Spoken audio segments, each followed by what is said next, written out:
cette nouvelle vidéo, je vais aborder avec vous des choses primordiales dans la pêche et qui vont vous permettre d'augmenter vos résultats sans aucun besoin de matériel supplémentaire. L'une d'entre elles est la chose la plus importante à emmener avec vous à chaque session de pêche. Cela ne pèse rien, cela ne coûte pas une thune et il suffit de pas grand chose pour la mettre en action. Et vous pourrez prouver à vos potes que cela n'a rien à voir avec la chance.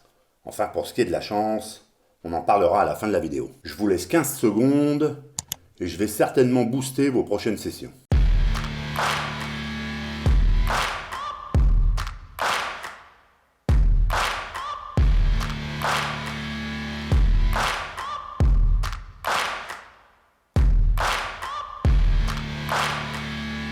Bonjour, c'est Hubert, j'espère que vous allez bien.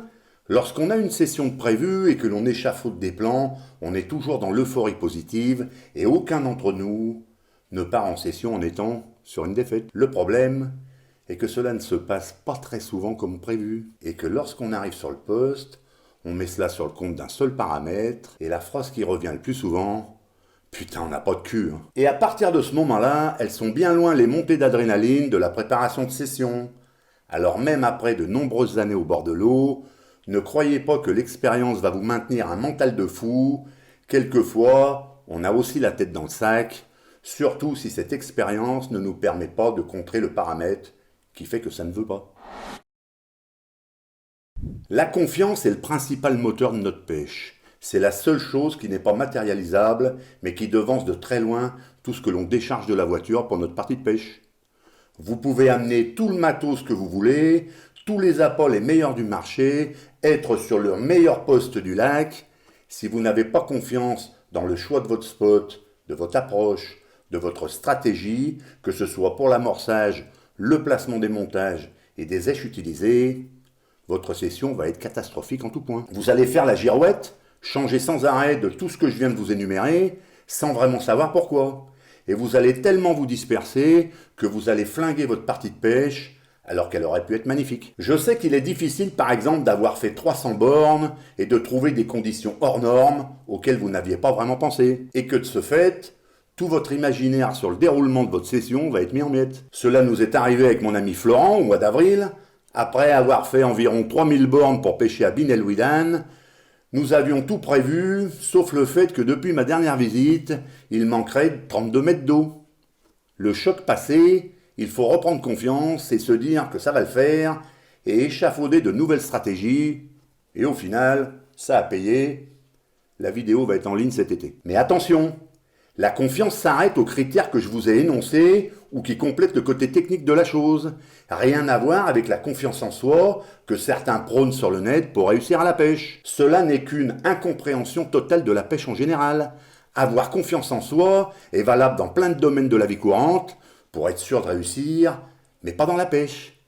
Puisqu'au final, c'est toujours le poisson qui décide de mordre et non pas le pêcheur qui décide de le prendre. Ceux qui ont trop confiance en eux, dans la pêche, cultivent un ego surdimensionné et se croient souvent au-dessus des autres. Merci de ne pas devenir comme ça. Mais avoir confiance en ce que l'on fait implique quelques notions importantes dont je vais vous parler maintenant.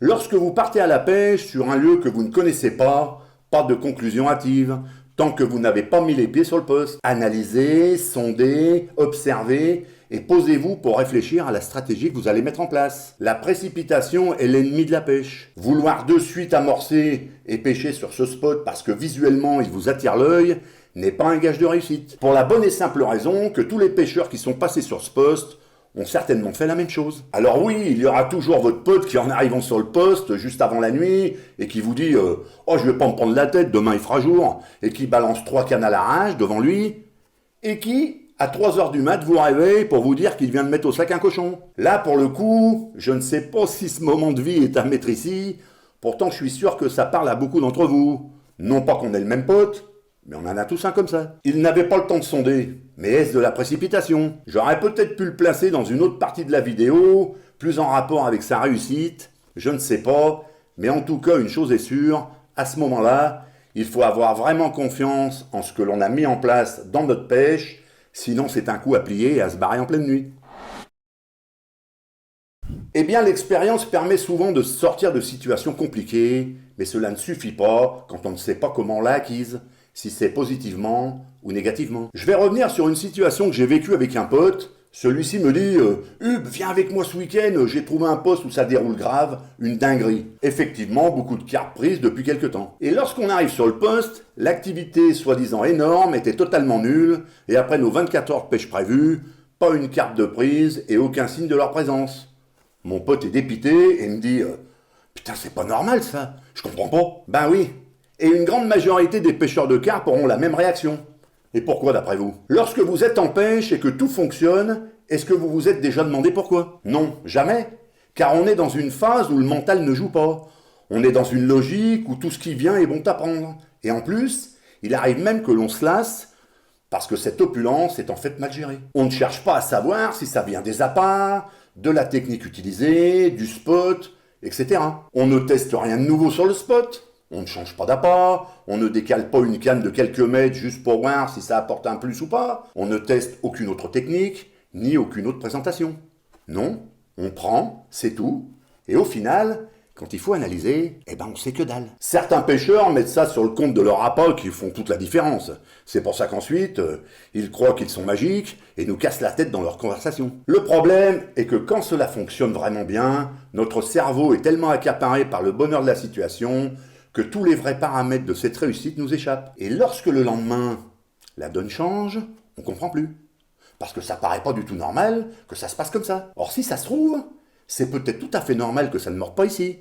Et c'était peut-être l'euphorie des jours précédents qui était totalement anormale. Lorsque rien ne fonctionne, ce que l'on nomme l'expérience négative, cela a un atout indéniable.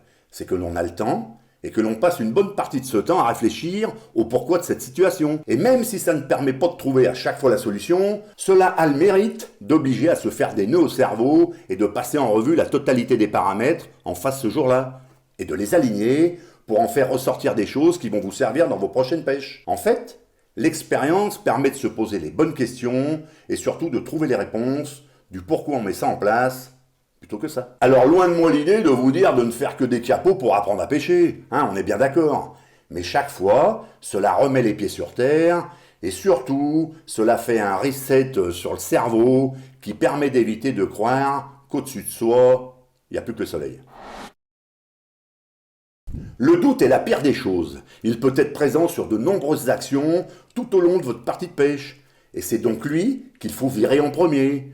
Lorsque votre matos est prêt et que vous aviez décidé de partir à la pêche, pas de doute. Vous avez choisi une destination précise, toujours pas de doute. C'est déjà bien.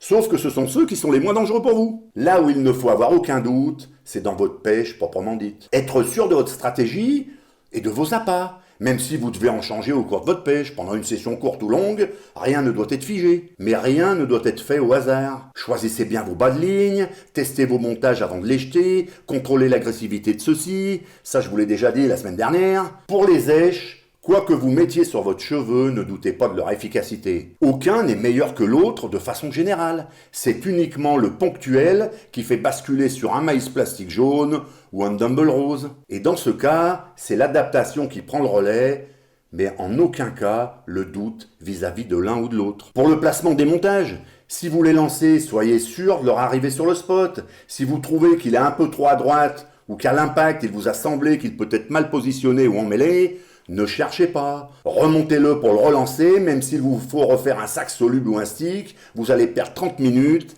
mais c'est pas grave. Si vous êtes en bateau et que vous pensez que le montage s'est déplacé pendant votre retour sur le poste à cause du petit blocage sur votre fil dans la bobine qui a donné un à-coup sur toute la ligne, retournez sur le spot et reposez-le une nouvelle fois. Surtout si vous placez vos montages pour la nuit. Rien de plus frustrant d'avoir un doute au moment du placement, mais de se dire j'espère que ça pêche quand même. Et surtout d'avoir cela en tête toute la nuit. Et de se réveiller au petit matin sans aucun run, et qu'en remontant le montage, celui-ci ressemble à une pelote de laine, totalement non pêchant. Si votre gamberge est de ce style, je vous propose de rester chez vous, de commander des pizzas et de regarder cette vidéo en boucle, juste pour que cela ne vous arrive plus jamais. Vous devez être sur la berge avec une confiance totale dans tout ce que vous avez fait. Même si au final vous ne prenez rien malgré ça, il vous sera plus facile ensuite de réfléchir au pourquoi de cet échec, et il vous sera surtout plus facile d'analyser et de choisir entre les différents paramètres qui l'ont causé. et d'éviter de se dire « je n'ai rien pris, normal, j'ai pêché comme un con ». Je pense qu'il est très difficile de savoir si ce qui nous arrive à la pêche est à mettre au compte de la chance ou de la malchance, bien que les deux soient présentes continuellement à nos côtés. Et je voudrais imager ça avec un conte chinois qui est enseigné en école de management pour éviter de lâcher prise dans les moments où rien ne va. Certains vont trouver ça trop philosophique, d'autres vont adorer, il n'empêche que ça résume tout. Dans un village, un homme très pauvre avait un très beau cheval, le cheval était si beau que tous les seigneurs du château voulaient lui acheter. Mais il refusait toujours. Pour lui, ce cheval n'était pas un animal, mais un ami. Comment voulez-vous vendre un ami? Et un matin, il se rend à l'écurie, et le cheval n'est plus là. Là, tous les villageois lui disent « On te l'avait bien dit, tu aurais mieux fait de le vendre, maintenant on te l'a volé, quelle malchance !» Et le vieil homme répond « Chance ou malchance, qui peut le dire ?» Mais 15 jours plus tard, le cheval revient avec toute une horde de chevaux sauvages. Il s'était échappé, avait séduit une belle jument, et rentrait avec le reste de la horde. « Quelle chance !» disent les villageois. Et le vieil homme répond « Chance ou malchance, qui peut le dire ?» Le vieil homme et son fils se mettent donc au dressage des chevaux sauvages. Mais une semaine plus tard, son fils se casse une jambe. « Quelle malchance !» disent ses amis. « Comment vas-tu faire, toi qui es déjà si pauvre et si vieux, si ton fils ne peut plus t'aider ?» Et le vieil homme répond « Chance ou malchance, qui peut le dire ?» Et quelque temps plus tard, l'armée du seigneur du pays arrive dans le village et enrôle de force tous les jeunes gens disponibles pour faire la guerre. Tous, sauf le fils du vieil homme, qui a sa jambe cassée. Et là, les villageois lui disent « Oh, quelle chance tu as! Tous nos enfants sont partis à la guerre, et toi tu es le seul à garder ton fils, et les nôtres vont certainement se faire tuer. » Quels que soient les moments de la vie, il s'agit de phrases que l'on entend souvent. « T'as de la chance, oh là là, j'ai la poisse !» Et c'est vrai que dans certaines situations, on se dit souvent que la poisse ne nous lâchera donc jamais. Perso, et j'ai beaucoup de témoins sur ce sujet, j'ai justement arrêté la compétition et les endurocarps pour cela, car 99% du temps, lors des tirages des postes, je n'ai pris que les miettes en étant très souvent tiré en dernier. Et je n'ai dû ma pêche qu'à la capacité de pouvoir m'adapter à la situation. Il est très frustrant de ne pas pouvoir exploiter ses connaissances, du plan d'eau, des spots, du comportement des poissons, et d'être obligé de camper plusieurs jours sur un no-carp stand. Certes, la chance ne fait pas tout, sinon il y a longtemps que je ne pêcherai plus. Mais il me semble que j'en ai eu quand même, malgré tout, dans d'autres contextes toujours liés à la pêche, et certaines fois, plus que les autres. Mais il y a une chose que certains oublient, c'est que la chance est malgré tout présente, et que si celle-ci n'avait pas été là le moment venu, ce fameux très gros poisson, eh bien il ne l'aurait jamais pris. Non, ils auraient été en photo avec un poisson beaucoup plus petit, qui nageait avec la première, et qui a pris les bouillettes d'amorçage situées à proximité, au lieu du montage. Mais lorsqu'on leur en parle, bien sûr que non. La chance n'a rien à voir. J'espère que cette petite vidéo vous aura mis en confiance, le petit pouce bleu qui me fait plaisir, et le commentaire pour me donner votre avis sur le sujet. À bientôt, et gardez la pêche!